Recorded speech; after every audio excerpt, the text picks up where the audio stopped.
RAV4s the last few years have been the best-selling SUVs in America, so they're pretty well made. But would you buy one with 160,000 miles? Now you can see body-wise it's in excellent shape. And as we open up the door, this baby was made in Canada. The Canadians do a pretty good job.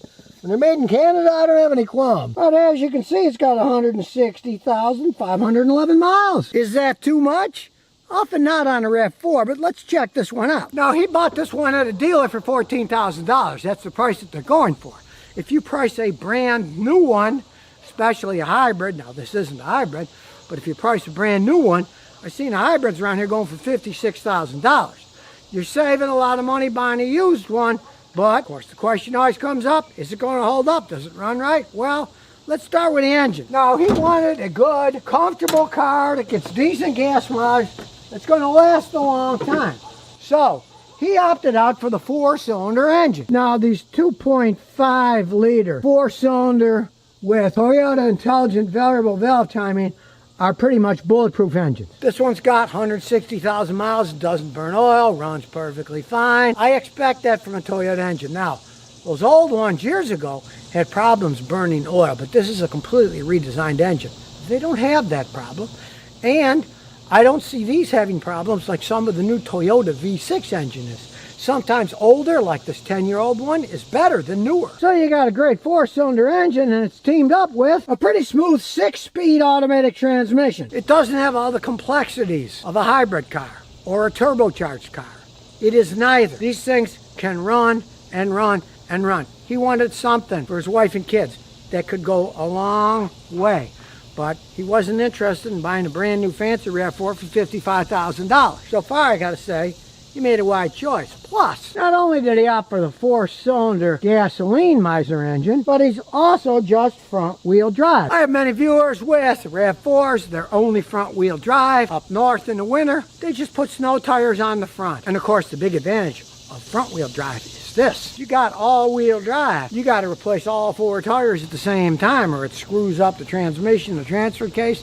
These, you could replace the front tires in pairs or the rear tire in pairs. You don't have to buy all 4 tires if one tire goes bad. And that's something to think about in terms of tires and expense over the years. Now it's 10 years old and it's a Toyota, but hey, the AC still works, transmission shifts fine, everything else works. And maybe a 10-year-old car, but it still gets 31 miles a gallon on a highway.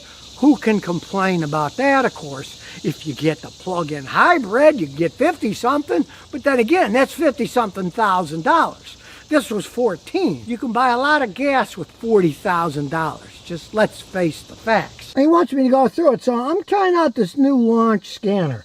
This is an interesting scanner. We'll turn it over, you can see what it is. It is a Launch Creator 2.0. It's the T because it's for Toyota. So here we go, it's up and running. We'll do auto detect. It's scanning it in. Now it's loading it. Now it didn't work, so here's my third and last try I'm gonna do. Now for some reason it has to download software, which I have no idea why, but let's see what happens. I've already downloaded everything. Now I have found that some of these devices will not work unless they are close to a wireless network. And in this case, my wireless network is inside that hole in the garage, so we'll see what happens. Well, now it's downloading the software, and I can see one problem with these type of scan tools is if you are using them and you're not in a wireless network, a lot of times they don't work. So keep in mind, if you don't have a wireless network, a scan tool like this is probably not for you. Well, now it's installing the software. Let's see if it's going to work. Well, it's scanned okay, so let's see. All right, so far it's working. It's got the VIN number, Europe and others. It's a RAV4, 2 ARFE gasoline engine, 2014. Shows the kilometers. Well, in this case, this made a mistake. It said it's got 160,000 kilometers. It actually has 160,000 miles.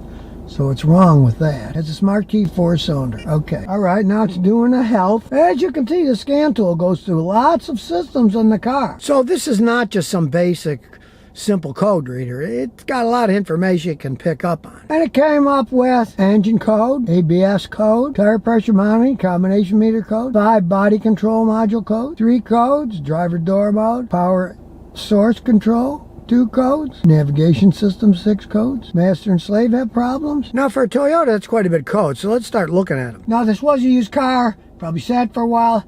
Okay, so the engine code is startability malfunction. Typical on Toyotas, if they sit, the battery doesn't work right, or the keyless remote has a problem that'll do that. That's a code that means just about nothing on any Toyota. The tire pressure monitoring system has a code for transmitter not received, so you really don't expect a 10-year-old car with 160,000 miles to have working tire ones, so you don't really care. The combination meter says there's open in the turn signal circuit, but they work perfectly fine. Now there's a whole bunch of communication codes. Lost communication with ECM, TCM, AFS. Lost communication with C-control module. Now, that's often a classic sign of the battery went bad. It sat for a long time, which would also cause a startability function. We're going to erase all these codes and take it for a road test. And the entry and start problems are also communication loss. That could easily be from previous work or the battery going bad. Master switch to driver's side door is a malfunction. Yet everything works when I turn them on and off. Navigation system, the Bluetooth module malfunction. Things are disconnected. Okay. Hardly anyone uses a Toyota navigation system. We all got cell phones that work perfectly fine. You got to update those things, yada, yada, yada. No one cares about this. So a lot of communication stuff. We're going to turn the car off, but it's just the idiot lights on. We'll clear the codes. No, I'll clear them all quickly, except there is an open in the front passenger side electrical antenna circuit. Who cares? But we really don't care about that one out. All the other codes that could be really important codes, they've all disappeared. Now, as you can see, you can do all kinds of things, but we're going to look at all the data first. Air fuel learn value is 0, meaning it's running perfectly. It's not having to adjust anything. Now, this scan tool is different than most of my scan tools because you can see the data is red. This is normal data. It's red. So unlike most of my scan tools, black is good and red is bad. If red was bad, that would mean this car was running like crap because all the data is red. That's just the color that they're using. You can see the misfire count is 0. Shows the battery voltage. That's good, 14.75. You get all kinds of information. This scan tool has a lot. We're only at the C's. Now watch, let's just go through them just for kicks. We're only in the E's. Look at the data this thing can do. And of course, you can graph them too if you want to. Push that and you get a graph of the thing. There's the graph. We'll rev it up a little. Advance the ignition a little as we revved it up. And we'll continue on. It's just wild. Now, you can see it takes a little while to fill them up. This is a lower end scan tool. The chip isn't super fast. So if you go really slow, you see the data comes up. But if you go too fast, then you got to wait a little. That's just the way it is with cheaper scan tools. They're not going to refresh as fast as a more expensive one. But still, look at the data. I mean, it's insane. Look at the data that this thing gives up. We're still only on the S's. Get transmission data. It's still going. All this data. And of course, you can read the codes, clear the memory, read a data stream. You can actuate various things. And we go back. There's special functions too. Reset learning value. Reset memory. Reset your service light for the oil. Match the throttle. So I do have to say, it's a pretty good scan tool. It does a lot of stuff. Now, as I warned you, unfortunately, I found that this thing has to be connected to the internet. So I had to move the car closer to my garage so I could get to communicate back and forth and could download stuff. If you're living somewhere where you don't have an internet connection, this scan tool is not for you. Doesn't have to be all that fast, but it's got to be able to communicate from what I've seen, because the first 2 times I tried it, it didn't work. It kept saying, is it plugged in? And of course it was plugged in. I'm not an idiot, right? But as soon as I moved the car next to where my internet booster was for the outside, then it downloaded and it worked. So you got to use these babies where there's internet. Now, it's completely touchscreen, so there's no buttons to break. And we'll see what happens over time if this thing holds up. Sometimes these screens break, sometimes they work perfectly fine. But not having the buttons, well, that's one less thing to break down. A lot of them have buttons and touch screens. It doesn't make any sense to have both. Why pay for the buttons when you don't need them? Now, before we take it for a road test, we'll kind of look through the vehicle. Everything's still in good shape, no cracks. The seats are in phenomenal shape, they're comfortable. And of course, there's tons of room for car seats in the back. And it is an SUV, so got a reasonable amount of room in the back. As we walk in, you can see there's a lot of room back here. And thank goodness it does have a spare tire, so you're not stranded if you get a big flat in the middle of nowhere. A lot of vehicles don't even have spares anymore. And it even has auto shut on it. So let's start her up, take it for a spin. Put her in reverse. Well, the backup camera's okay. Not the greatest resolution. It's an old car, so it doesn't have side and top view or anything. but it's usable. Now, it might have 160,000 miles on it, but drive, even though it's a 4-cylinder, it idles smooth as can be. So as we drive down the road, I'll adjust the mirror so I can see the back. Just shifted. Didn't feel it shift hardly at all. 160,000 miles, transmission still shifting pretty smooth. Going around a little, gone a long way in these RAV4s. Now this is a 10-year-old one, but if you go back in the day of the early ones, they rode like crap. This thing is 10 years old and it still rides pretty well. You want speed, go ahead and buy the $56,000 one. But hey, for $14,000 that he paid for this, we'll make sure there's nobody behind us, and we'll do our little takeoff test. Here we go. Not a race car, but still shifts smooth, runs perfectly fine. We're doing 50 now. This is a great transportation vehicle to haul your family around in. You want to pass somebody, we want 40, we'll floor it. And yeah, not a race car. You know, it took a little while to get going to 50, yes. But hey, it gets you there. It's even got lane departure that still works. Hey, I went over the line without using my turn signal. And it knows, it's warning me. 10 years old, still works, hey. Brakes still work perfectly fine. The downshift of the transmission is good. Still idles like a dream. You don't need a 6-cylinder engine for a smooth idle these days. The 4s are fine. It's warning me, it's warning me. And you can see, look, I'm driving with no hands. It's not pulling, shaking, still in excellent shape. So now we've come back from a road test, and the only code was the one that stayed that says open in front passenger side electrical antenna. All the other codes are green, and other codes came back. So, I'm assuming those codes are because either the battery went bad or it was low at one point and been replaced. Nobody reset the computers because none of those codes came back. Only that the antennas are short. Who cares? Who even uses radio antennas these days? 160,000 miles, 4-cylinder engine, front-wheel drive. Excellent vehicle still. Got tons of life in it. You don't necessarily need a V6. Now, sure, you buy a brand new plug-in RAV4 Prime, get 50-something miles a gallon, you could drive it on electricity alone, 45 miles, but it was $40,000 more than what he paid for this. So, put that in your pipe and smoke it when you're thinking about, what am I going to buy, what do I want to spend, and realize, a 10-year-old Toyota with 160,000 miles, if it's been taken care of, even minimally, can still be a great car. 04 4Runner, it's 20 years old. It's only got 73,000 miles on it, so this guy doesn't drive much. Now you can see he really takes care of it, because even though he's in Connecticut, it's not rusted at all. Either that or he did a really good job of hiding it.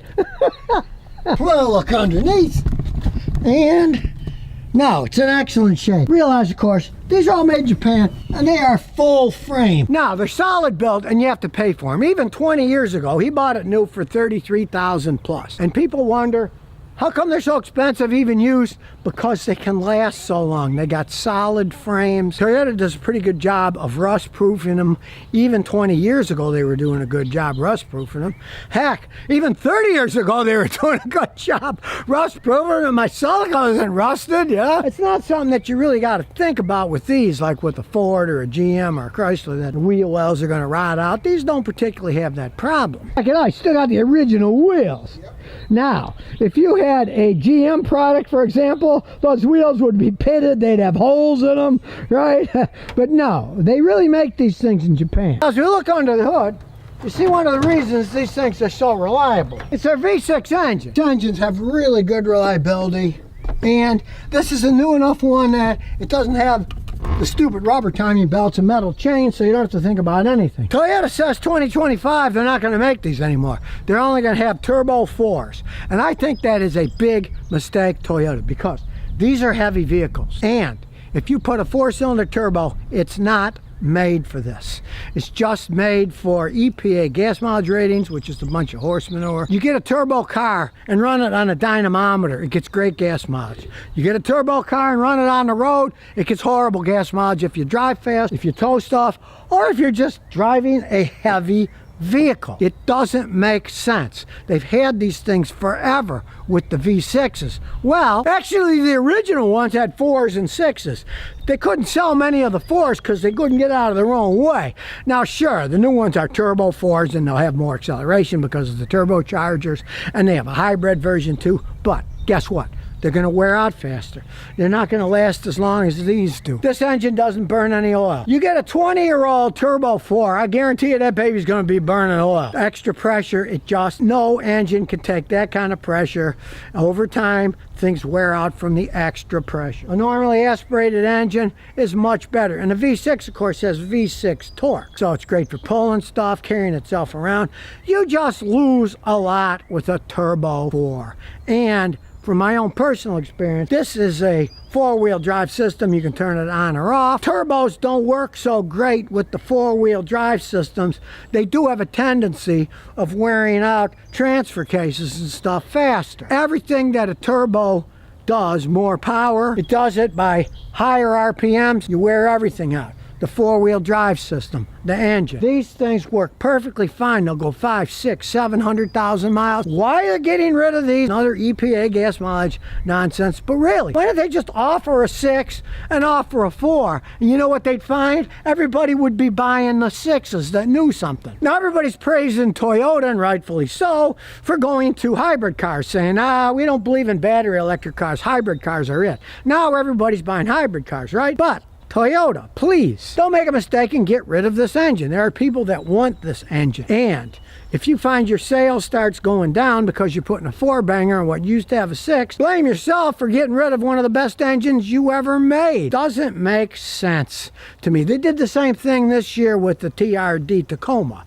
They only offered a 4-cylinder turbo. They got rid of the V6. That's why my son bought one the year before, a Tacoma TRD, because he wanted the V6 and 4-wheel drive. He doesn't want a 4-cylinder turbo. And there's a lot of people actually that are that way. And I think they're a mistake getting rid of an engine like this that can run forever just in the hope of getting better ratings for their gas mileage. I mean, it's a big mistake if you ask me. But be that as it may, you check the interior. Look, it's still in great shape. The cloth seats last the longest. You got lots of room in the back seat, lots of room in the trunk. Start up. Toyota starts right up, no problems. There's your 4-wheel drive system. You can set it any way you want electronically. Black and chrome and black backward gauges, everything you can see. Now, of course, it is a modern car, but not too modern because, look, it has an actual emergency brake. Not that electronic crap the new ones have. 20 years old, it's still got a bunch of USB plugs on it. And it's got a 12-volt, 120-watt power receptacle there. 20 years old, doesn't have much on a steering wheel, just your stereo stuff and some modes you can change. It's nothing fantastic. In the back, they can open and close, which is nice. So let's get my fancy scan tool out. We'll hook it up. Diagnostics, do an auto scan, and there's no trouble code, so we'll look at live data. So start her up. Up she goes. No trouble codes. Short-term fuel term is 0. Bank 1 and bank 2. Air fuel ratio. The airflow meter is good. The equivalence ratio is 1.001. Now it's 1 is perfect. It goes between perfect and 1/1000% off. So they make these things well, right? Like you said, the guy's been driving this for 20 years. Man, he's only got 73,629 miles, so he doesn't drive it much. So I really wouldn't expect anything to be wrong, so let's take it for a road test. Before I get going, look at the nice dash. Well, that's because it had that sticky Toyota dash. And years ago, the Toyota dealer did replace the entire dash. So if you have one and it goes bad, whine at Toyota. They will replace them at certain times. They didn't make them right, and a bunch of these, they were sticky. And this is brand new, and it was years ago, and you can see that what they replaced it with isn't sticky at all. Backup camera, because he replaced the system and put a backup camera system in place. Why buy another car when all you gotta do is buy something like this? Away you go. Now you got a backup camera, right? Now this is an actual 4-wheel drive vehicle, so we can fly over the giant bump, no problems whatsoever. So I got the original struts on it because, hey, it's only got 70-something thousand miles. And look, on these horrible roads in Rhode Island, hey, it still goes really smooth.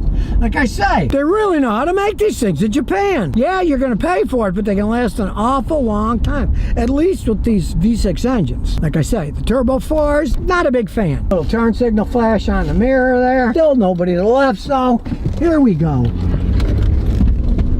It gets up and goes for a heavy vehicle. Smooth shifts. anything you expect. Now, of course, these things are gas hogs. It's a big, giant, heavy vehicle with a big frame, and I don't care. They could put a turbo 4 in it. It'll still get horrible gas mileage. I found the same thing with the Tundras, only they went from a V8 to a V6, and the gas mileage with the V6 was really very little than the V8, maybe 2 miles a gallon on the highway better. And when towing stuff, it's horrendous. I just met a guy with a Tundra V6. He pulls a food truck. He said he gets like 4 or 5 miles a gallon pulling the food truck. So much for their turbocharged V6 instead of the V8 that the Tundra had. And I feel the same thing about this. Now, these had a V6 and they're downgrading it to a Turbo 4. Big mistake, Toyota. Because look at this thing. It looks fine, it runs fine, and it's 20 years old. I wouldn't be surprised to see this thing going down the road 20 years from now. So the case of they don't build them like they used to, well, this is a prime example of it. You could find somebody that didn't drive much like this guy, and if they're ever going to sell it, he's not going to sell his because he loves it. But you find maybe an older couple or somebody that's got one, it's got low mileage, jump on it, baby, because it's going to hold its value. It's a solid frame. Anything on it can be fixed, and they can run 400,000 or 500,000 miles and more easily. So there you have it. Now you know why these things cost so much money, because they're so well made that a 20-year-old vehicle runs the same as it did the day it came off the factory floor in Japan. The Japanese just do a better job building the stuff. There's no arguing that. And yeah, you're gonna have to pay money for one of these things, but hey, they can run forever. And the one advantage of these being made in Japan is you might have read about some of the Toyota trucks and SUVs having rotten frames in the past, right? Those were all American made ones which had frames which were made by an American company. The Japanese ones made in Japan did not use the American frame. So if you see J on it, you don't have to worry because they made them right and they don't rust. It was the American made vehicles that had the American-made frames that, of course, the Americans screwed up, tried to save a nickel. They didn't coat them right, and they all rusted. This thing lives on the East Coast in Connecticut. There's no rust on it because they made them correctly. You can find one of these. Hey, and if you really like them and you want a new one, hurry up and buy one, because 2025, they're all going to be Turbo 4s. And to me, that's a downgrade. You can't beat these things. Why change something that works? It's beyond me, but hey, that's corporations for you. I really knew how to make these things. Just like my wife's Lexus.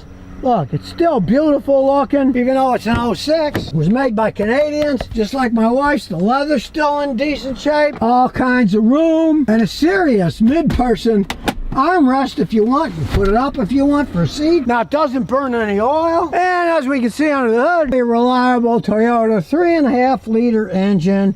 These things can run forever. 174,000 miles, of course. The engine's original, transmission's original. They made these things. And as far as I'm concerned, you can't beat these V6 engines. I do not like the modern 4-cylinder turbos in these. You'll find, if you get one of those, when it gets to be 160,000 miles, you'll probably be burning oil, probably making a bunch of noise. These things were made to last. I don't know why they get carried away putting all this plastic crap on them, but I guess if you own a Lexus, you don't open the hood, is their theory. It's a luxury car, right? But you can see everything on it pretty much is original except for the battery. The AC still works. Everything else works. Now, I did have a minor power steering leak, but he tried some of that AT205 reseal that I talk about, and the leak stopped, so voila. Now, he is hearing some noise, especially in the back, so we're gonna take it for a road test, listen, and then we'll jack it up and check stuff. New scan tool to try out. Hook it up, see what shape it's in. Kind of interesting because it's got the scanner with a magnet, so you don't lose it. If you're curious, it's a ThinkScan 689 BT. Turn the key on, power up scan tool. Well, do the VIN, full graphics. Gotta say, I like the graphics. 2007 6-cylinder RX 350, okay? Do a health report, see if anything's wrong. It's checking quite a few systems. Scan tool seems to be working pretty good so far. Lots of systems it's going through. Got no trouble codes, that's good. So we will start her up. And we'll look at live data. We'll select all. And here we go. Remember, black's good, red's bad. Refreshes reasonably fast. Pretty close to perfect lamb, though. 1.00 is perfect. Sometimes it even touches that. It's only off a tiny few thousandths at most. It's kind of amazing considering the mileage on the car. You can see typical Lexus, 0 misfires. Fuel trim 0.78, so that's less than 1%. So that's pretty good for an old car. Do the rest of the data just to look at the colors, see if anything is going to be off. Because as you can see, there's all kinds of data to mess around with. It's all still good. Fills in. Variable valve timing system's all fine. I love this part of the scan tool. That's the wrong way. That's the right way. There. Then you don't lose it. Now, stupid tire pressure monitoring system is on because one of the sensors or more are going out. You get this kind of age and mileage. Who wants to spend all that money replacing those expensive sensors? No car, but it's got a backup camera. Nothing up to new ones. It's pixelation isn't all that great. It's kind of dull, but hey, at least it's there. Super smooth idle. Power steering works fine. Now we'll listen to the noises. He's worried about wheel bearings. I can hear a little starting in the back as we swerve. That doesn't make any difference, so the front ones seem fine. If the front ones are going, when you swerve to one side or the other, the noise will either get quieter or louder, and it's not doing that. A little wear in the back. Nothing outrageous, but we're gonna jack it up and check it. Still has plenty of power, zooming around, smooth. That's why I like these V6s. Smooth power. I don't like the 4s in these at all. You can barely feel it shift gears. It's still smooth as can be, even though it's got 174,000 miles on it. So we'll jack up the back and check out. I don't think it's gonna have any play you can feel, but I might hear it with my stethoscope. Now first you're gonna spin them. See if anything feels weird. They don't make any noise yet because the weight of the car's not on them. And of course they have no play at all. So we'll look at the other side first. We'll do the same thing. And there's no play or anything. So, got my little noise detector here. He's going to spin the wheel and I'm going to listen inside. Okay, start spinning.